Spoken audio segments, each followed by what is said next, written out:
Support చేయడానికి ఇన్ని సంవత్సరాలుగా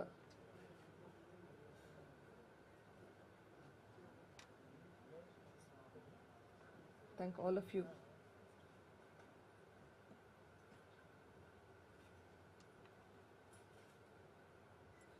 నాకు తెలిసిన విషయాలు మీ ముందర పెట్టాను.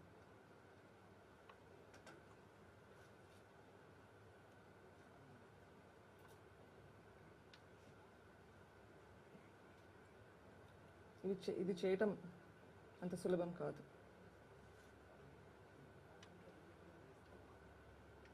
అవి నాకు చూడడానికి నెలలు పట్టింది, 2-3 నెలలు పట్టింది. ఇప్పటికీ నేను అంత చూడలేకపోతున్నాను.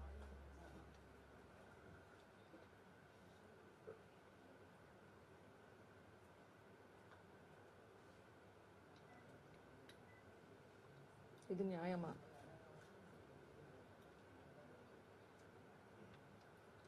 ఇది ఒక వివేకానంద రెడ్డి. డాక్టర్ సుధాకర్ రెడ్డి గారి గురించి ఎవరు పట్టించుకుంటున్నారు? ఆనంద్ బాబు ఎమ్మెల్సీ డ్రైవర్ గురించి ఎవరు అడుగుతున్నారు?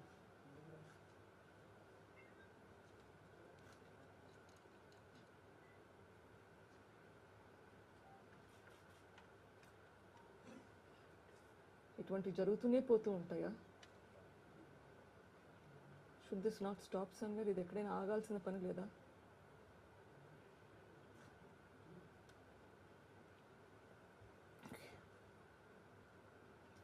Any questions anybody?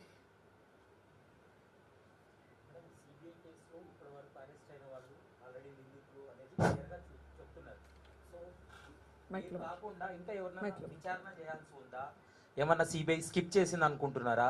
ఇంకా ఎవరినైనా విచారించాల్సినటువంటి అవసరం ఉందని మీరు ఏమన్నా భావిస్తున్నారా? Go back to the phone call record.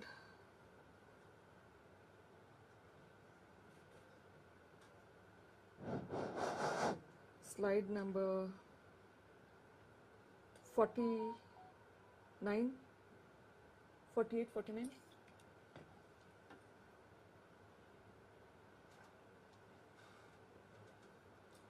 ఇందాక మీకు ఫోన్ కాల్స్ చూపించాను, 4 గంటలకి 5 గంటలకి. ఆ ఫోన్ కాల్స్ ఎవరికి వెళ్ళాయి?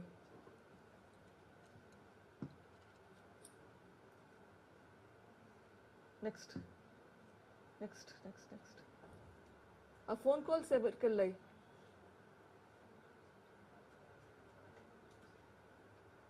ఎందుకు అవినాష్ రెడ్డి ఫోన్ సరెండర్ చేయకుండా ఉన్నాడు? ఫోన్ సరెండర్ చేస్తే ఇది తప్పు అని చెప్పడానికైనా ప్రూఫ్ ఉంటుంది కదా.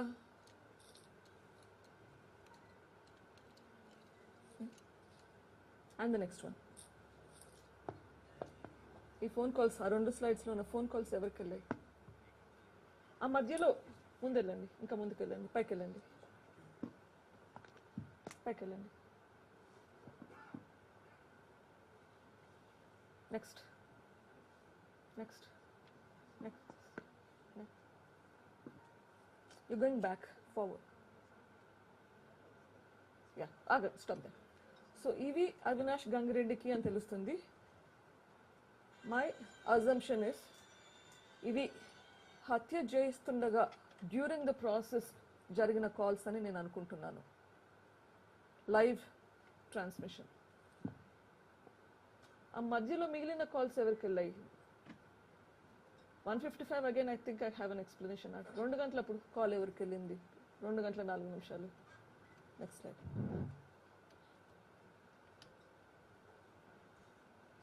నెక్స్ట్, ఈ 4 గంటలప్పుడు కాల్స్ ఎవరికి వెళ్ళాయి? 5 o'clock కాల్స్ ఎవరికి వెళ్ళాయి? హలో, ఈ కాల్స్ ఎవరికి వెళ్ళాయి అనే దానిపైన సిబిఐ అంటే నిర్ధారించలేకపోయిందా? ఎవరికి వెళ్ళాయి అనేది కనుక్కోలేకపోయిందా? ఐ థింక్ వాళ్ళు ఇంకా పని చేయలేదు, చేయాలి ఇంకా. ఈ కాల్స్ ఎవరికి వెళ్ళాయి, సాక్షిలో ఎందుకు వచ్చింది హార్ట్ అటాక్ అన్నది, అది చూస్తే మీకు లెటర్ ఎందుకండి? సీయింగ్ దట్ లైవ్, అది చూస్తే ఎవరికైనా అనిపిస్తుంది అది హార్ట్ అటాక్ అనిపిస్తుందా, బ్లడ్ వామిటింగ్ అనిపిస్తుందా? కానీ సాక్షిలో హార్ట్ అటాక్ అని వచ్చింది. ఎందుకు వచ్చింది హార్ట్ అటాక్ అని? ఎవరు చెప్పారు హార్ట్ అటాక్ అని? 10 గంటలప్పుడు విజయసాయి రెడ్డి గారు హార్ట్ అటాక్ అన్నారు. కనీసం విజయసాయి రెడ్డిని క్వశ్చన్ చేశారా? సాక్షి చైర్మన్ని క్వశ్చన్ చేశారా ఎందుకు వచ్చింది అని?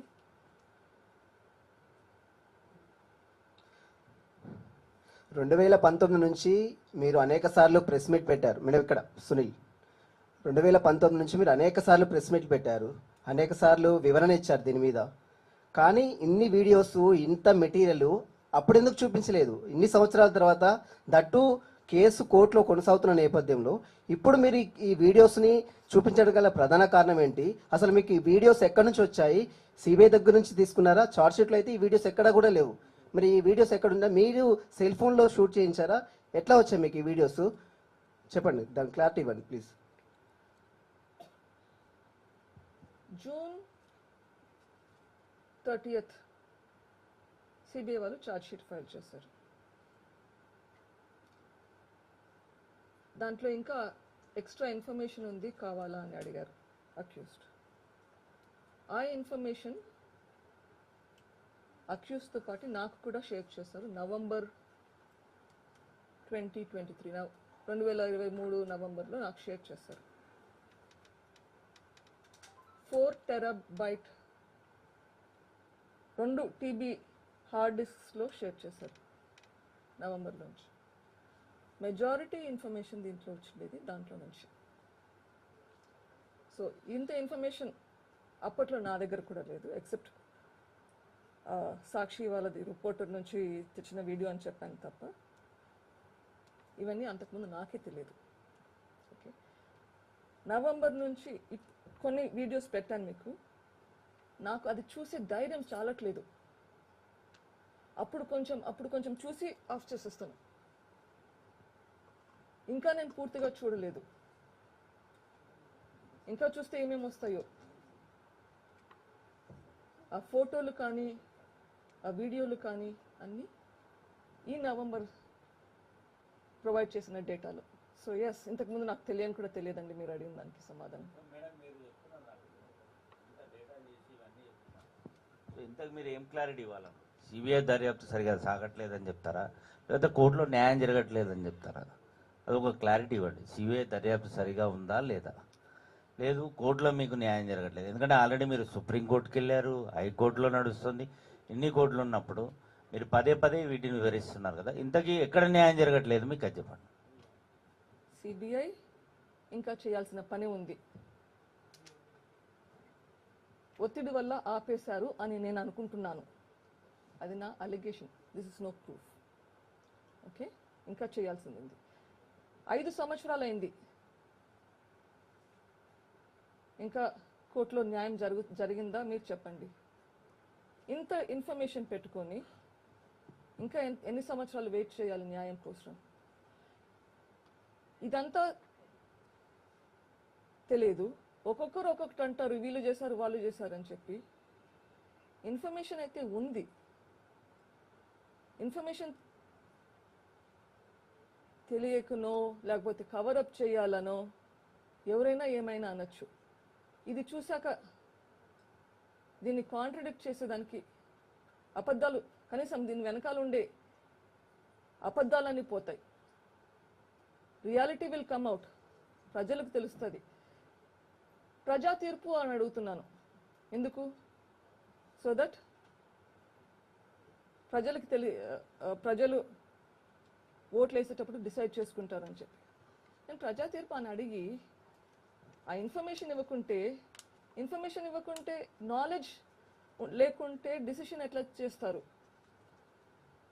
నాకు తెలిసిన ఇన్ఫర్మేషన్ నాకు తెలుసు, నేను డిసిషన్ చేస్తున్నాను. మిగిలిన వాళ్ళకి తెలియకుంటే వాళ్ళు డిసిషన్ ఎట్లా చేసుకుంటారు? మేడం, మీరు పదే సాక్షి మీడియాలో గుండెపోటు అని చెప్తా ఉన్నారు. ఒక్క సాక్షినే కాదు, ఆ రోజున్న మీడియా మొత్తం కూడా మొదటున్న ఇన్ఫర్మేషన్ ప్రకారం కూడా అదే అంశాన్ని ప్రస్తావించారు. మీరు కేవలం సాక్షినే టార్గెట్ చేసుకొని మాట్లాడుతున్నారు. మిగతా ఛానల్ని పరిశీలించారా? ఆ రోజు మొదట బ్రేకింగ్ ఏమి ఇచ్చారు, ఏం ప్లే చేశారు? మరో విషయం, వివేకానంద రెడ్డి అనే వ్యక్తి రాష్ట్ర వ్యాప్తంగా ప్రభావితమైన వ్యక్తి, ఫ్యాక్షన్ బ్యాక్గ్రౌండ్ ఉన్నటువంటి నేపథ్యం ఉంది కాబట్టి అది హత్య అని తేలితే ఖచ్చితంగా చెప్పండి. సాక్షి మీడియాను ఎందుకు టార్గెట్ చేస్తున్నాను? బికాస్ సాక్షికి ఇన్ఫర్మేషన్ ఎక్కడి నుంచి వెళ్ళింది? అక్కడి నుంచి వెళ్ళింది, ఆ రూమ్లో నుంచి వెళ్ళింది. బికాస్ సాక్షి నోస్, సాక్షి ఓనర్కి లైవ్ ఇన్ఫర్మేషన్ తెలిసినప్పుడు యాక్చువల్గా మీరు చెక్ చేసుకోండి, మిగిలిన మీడియా వాళ్ళందరూ కరెక్ట్ చేసుకున్నారు త్వరగానే. సాక్షి త్వరగా కాదు, మొదట ఏం ప్లే చేశారు, మొదట ఏం బ్రేకింగ్ వచ్చింది, మొదట ఏం చెప్పారు అన్ని ఛానల్స్? మీరు good question. Why don't you also find out and tell me. నేను తప్పు చేస్తుంటే నాకు చెప్పండి. బట్ ఇన్ఫర్మేషన్ ఇక్కడ ఆ రూమ్లో నుంచి బయటకు వెళ్ళింది ఎక్కడికి? ఫస్ట్ పోయింది సాక్షి మీడియాకి. ఆ రూమ్లో నుంచి బయటకు పోయింది శంకర్ రెడ్డి బాలకృష్ణ మధ్య ఫోన్ కాల్ ఉంది. బాలకృష్ణ సాక్షి కడప. ఓకే, 6:24 అనుకుంటా, give or take little bit. So first call పోయింది ఆ రూమ్ నుంచి బయటికి మీడియాలో ఎక్స్చేంజ్ అయ్యింది, అది ఫోన్ కాల్. సో ఆ రూమ్లో ఉన్న వాళ్ళు సాక్షికి ఏం చెప్పారు, సాక్షి ఎందుకు గుండెపోటు అనింది? మీరు సాక్షి కదా, can you explain it to me please? ఒక సాక్షి కాదండి నేను చెప్పేది, అన్ని ఛానల్స్ ఆ రోజు మొదట ఏం బ్రేక్ చేశారు? మిగిలిన ఛానల్స్ ఆ రూమ్ లో వాళ్ళతో మాట్లాడలేదు. మరో అంశం ఏంటంటే ఇక్కడ ఫ్యాక్షన్ బ్యాక్గ్రౌండ్ ఉన్నటువంటి జిల్లా, అక్కడ జిల్లా మొత్తాన్ని ప్రభావితం చేసేటువంటి వ్యక్తి వివేకానంద రెడ్డి. ఆయనది హత్య అని తెలిస్తే శాంతి భద్రతల విఘాతం కలిగించి చాలా పెద్ద ఎత్తున గొడవ జరిగే అవకాశం ఉంది, అనేక హత్యలు కూడా జరిగే అవకాశం ఉన్న నేపథ్యంలో ఆ అంశాన్ని కొంచెం తొక్కుబట్టే ప్రయత్నం చేసి ఉండొచ్చు కదా అక్కడ ఉన్నటువంటి కొంతమంది పెద్దలు కావచ్చు, నాయకులు కావచ్చు, కుటుంబ సభ్యులు కావచ్చు. ఐఎమ్ సారీ, మీరు చెప్పేది మీకు అర్థమవుతుందా? ఆయన ఒక నాయకుడు అండి, ప్రజాదరణ కలిగినటువంటి నాయకుడు.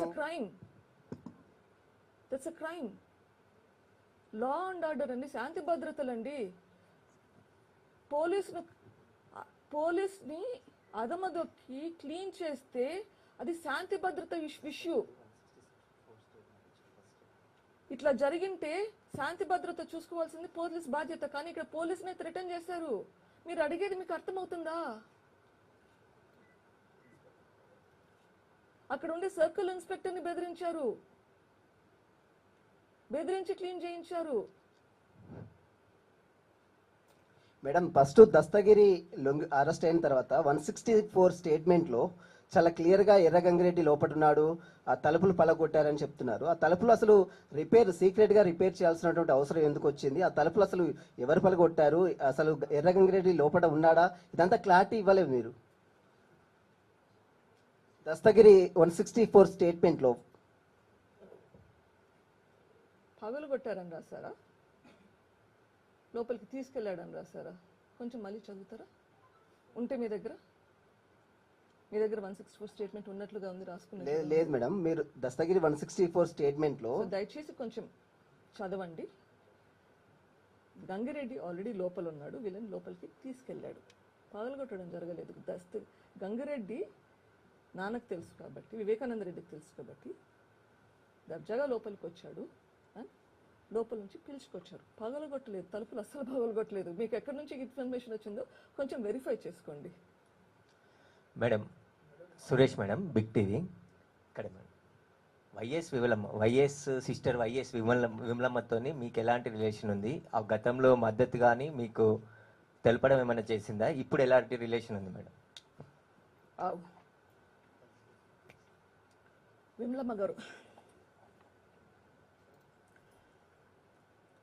విమలమ్మ గారు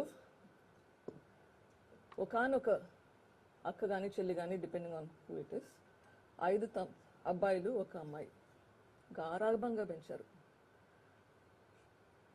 అన్నదమ్ములందరూ అతి గారాభంగా చూసుకున్నారు. ఒక ఈగ కూడా వాడినేయలేదు.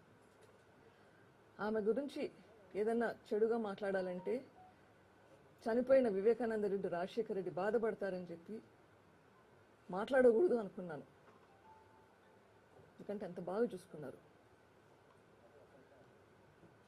ఇంట్లో అందరూ గౌరవం ఇచ్చే మనిషి. ఎందుకు? ప్రైమర్లీ ఒకతే అమ్మాయి చిన్న వయసులోనే భర్తను పోగొట్టుకుంది. సో జాగ్రత్తగా చూసుకున్నారు.